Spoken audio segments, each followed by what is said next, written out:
Welcome to our segment on passive foreign investment companies, or PFICs for short. So you're probably thinking to yourself, what is a PFIC? Well, a PFIC is a foreign corporation who meets one of two tests. The first test is an income test. If 75% or more of the company's income is considered passive, so rents, royalties, dividends, interest, capital gains, things of that nature, it's a PFIC. Second test is an asset test.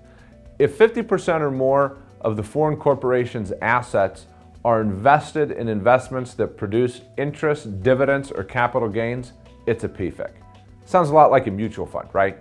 Most of the time, PFICs are foreign mutual funds. That's the most common form of which you'll find a PFIC.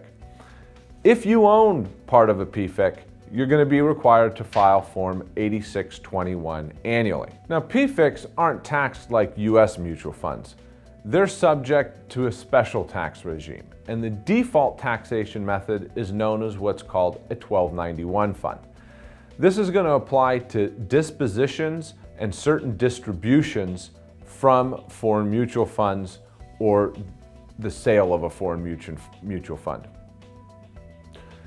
The gain is not eligible for capital gains tax treatment.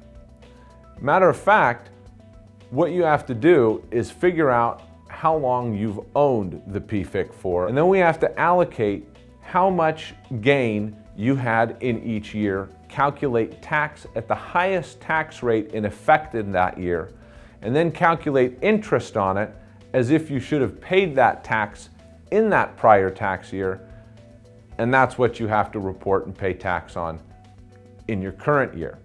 Now, a lot of times, this method of taxation results in taxes that are so high that it eliminates any potential gain that you would have made by disposing of your PFIC. Also, if you lose money, you don't get to claim it. Now, there's two elections that you can make that can help ease this burden. The first is what's known as the mark-to-market election. Under the mark-to-market election, you pay tax and report the gain or loss of the value of the PFIC every year. In order to be able to claim this, you need to know what the value of the PFIC is every year. So really the only time you can claim the mark-to-market election is if this is a publicly traded PFIC where you can have an established market value on which to base your mark-to-market election. Under the QEF election, you're required to include annually your portion of the PFIC's ordinary income and capital gains.